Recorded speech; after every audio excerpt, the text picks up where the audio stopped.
Let's keep things moving here on Box to Row. We're joined by a gentleman, as a matter of fact, who was a seventh round pick in the 2019 National Football League draft by the then Oakland Raiders. I tell you what, he's been on a bit of a tear. Got his first sack in his career a couple of weeks ago. Linebacker for, of course, the Miami Dolphins. Quinton Bell joining us here on Box to Row. What's going on, Quinton? Welcome to the program. What's going on, man? Thank you for having me. Absolutely. Couple of straight wins for you guys. Got off to the slow start. You've won a couple of games here. The last over the Raiders, your thoughts on the win over the Raiders and the two straight wins for the Dolphins? Oh, man, honestly, just, great win at home that we really, really needed. We needed to get a win at home. I think as a team, we're just trying to put together complete games. And I think that we're on the way to doing that, getting better every single week, trying to stack these wins. Again, that was a great win at home, 2 in a row, looking to get 3 here going into this week. So it's been really good. And then you were able to do what you did in front of a national audience, a strip sack, as a matter of fact, sort of speak to that in that victory over the Rams. Oh, man, that was a must-win situation for us. And we played a really, really good game as a team. That's also my hometown. A lot of times from Long Beach, California, born and raised. So just being able to play for the first time in my city was also amazing. Prime time Monday night game, and also to get my first sack, in my hometown on Monday night was just an amazing feeling, an amazing experience for me and my family. So that was a great game for us as a team, and also a great game for me individually. And we got the win, so it made it even better. But definitely a core memory for me and my family that we'll never forget. Would you have to solicit some extra tickets? Obviously, right? Everybody wanted to come see you play. You're out west now. Of course. Yeah, of course. I definitely had a nice big section up there in the stands for me that week for sure. No doubt about it. Quinton Bell of the Miami Dolphins joins us here on Box to Row, linebacker. As of course, the Dolphins are coming off the victory over the Raiders, and we want to talk, of course, about the upcoming game against the Patriots. Can I take you? Let me ask you about this, because again, 2019 NFL draft, you're drafted in the 7th round by the then, as I mentioned, Oakland Raiders. It's been sort of a deal where you've been with 5 teams now, you know what I mean? And it's sort of a business when you're talking about the National Football League finally sticking, because you even signed as a practice squad guy last year to the Dolphins, and now you're doing really well. Can you speak sort of to the business side of football and sort of the matriculation of the moving you've had to do over these years? Yeah. I mean, it's tough. I think that's the part that a lot of people on the outside don't really get to see or really understand too well, just because they're on the outside of it. But I think that it's been a roller coaster.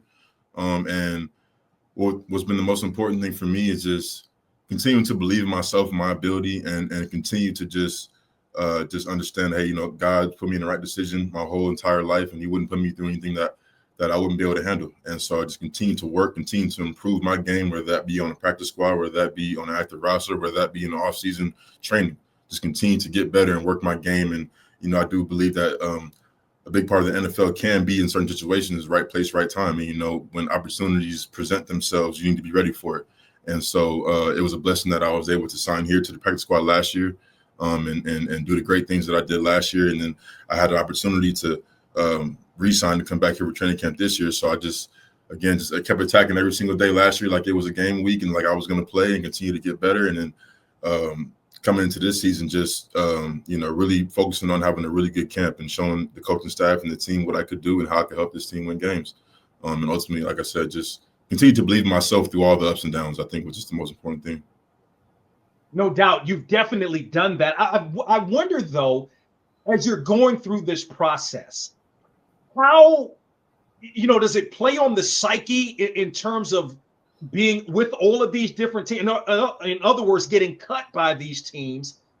You still continued on. You still fight. Again, you're in a good situation. But how does that sort of play on your psyche a bit over these years? I mean, it's definitely mentally draining. It can get mentally draining. It can get mentally exhausting. I think that I've been through it a few times, obviously, as you know, and I think that at some point I was like, you know what, we don't have time to feel bad for ourselves. We have to keep working, because this has been a dream of mine, and it would always be a dream of mine. It's just because I got cut by a team or whatever, the dream wasn't over, and that's how I attacked it. And so, whenever a new opportunity presented itself at a new team, it was a new opportunity. You know, it was a new way to get around new eyes and just continue to improve my game. And so I think that, yeah, I mean, it got tough at times, but I have a great family, a great team around me, a great group of people that lifted me up through my dark days and just continue to, invest in me and help me invest in myself. And like I said, just continue to believe in myself with the people around me. That was the main thing.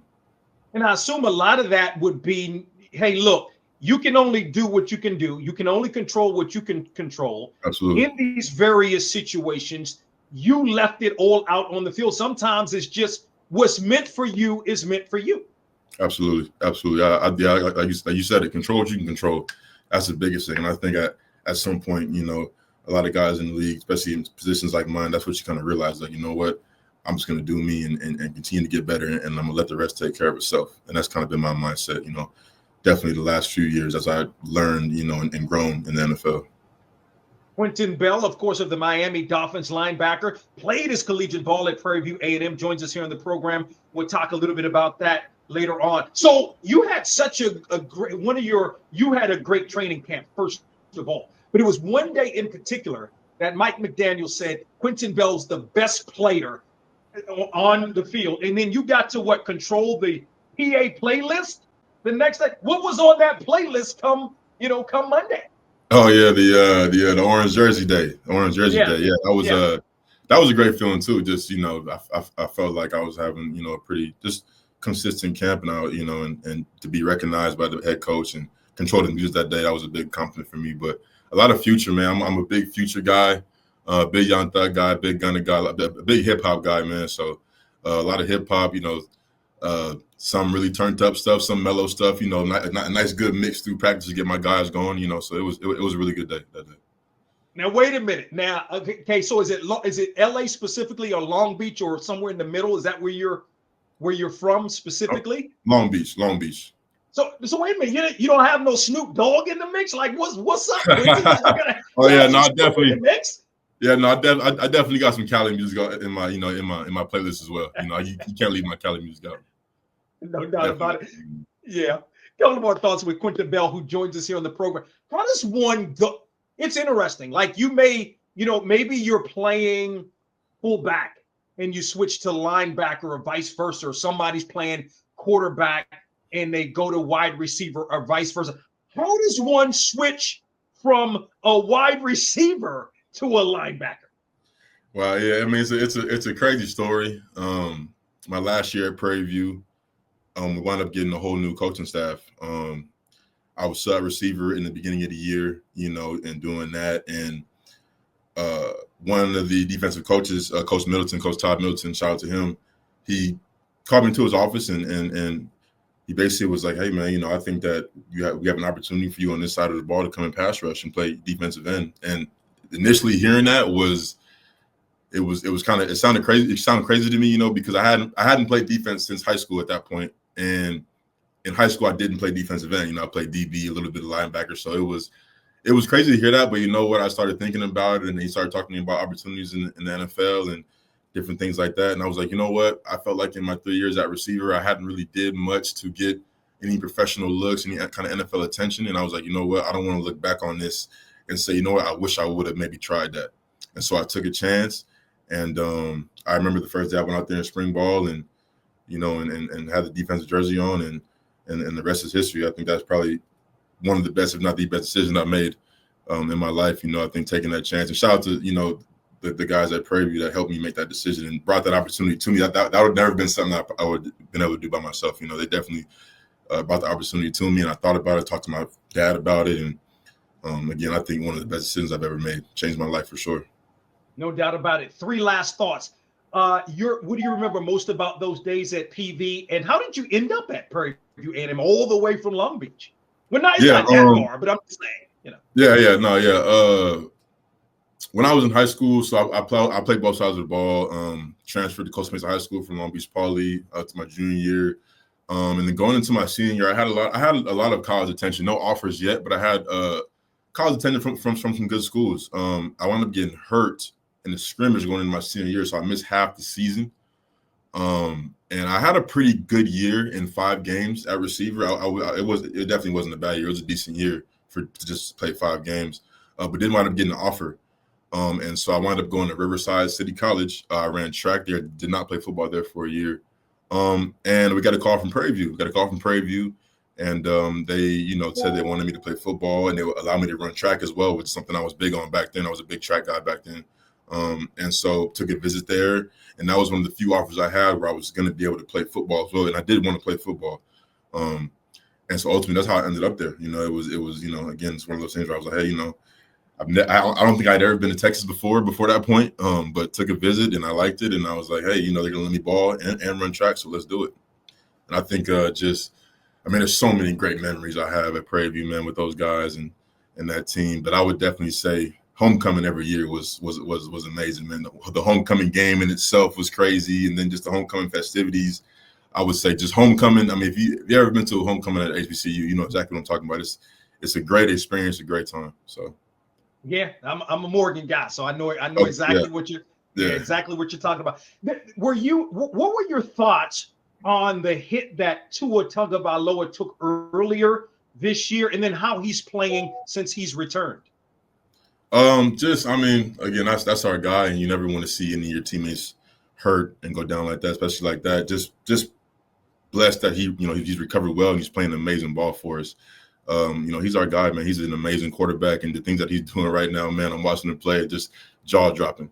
He's an amazing guy off the field and just an amazing quarterback too.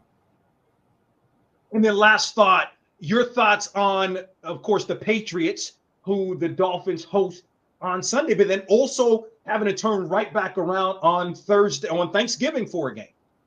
Yeah, no. Well, we got a division opponent coming up this week, and that's a huge game. That's a huge game. So we are preparing. Every game is a playoff game for us, now. So we are preparing to win, and we're not taking these guys lightly at all. Tomorrow would be 2 games in 1 week in 7 days. But that's the NFL. You have sometimes you have weeks like that, so you have to prepare and recover, and get your bodies back and play a game and get ready to play one more. It's all about preparing and being professional, being pros. Rest and recovery is something that we're emphasizing this week to get ready for this, for this 2-game stretch this week. So, Miami Dolphins linebacker Quinton Bell, formerly of Prairie View A&M, joins us here on Box to Row. As mentioned, the Dolphins host the Patriots on Sunday. Quinton, great to catch up with you, man. Continued success to you and the Dolphins. Yes, sir. I appreciate you.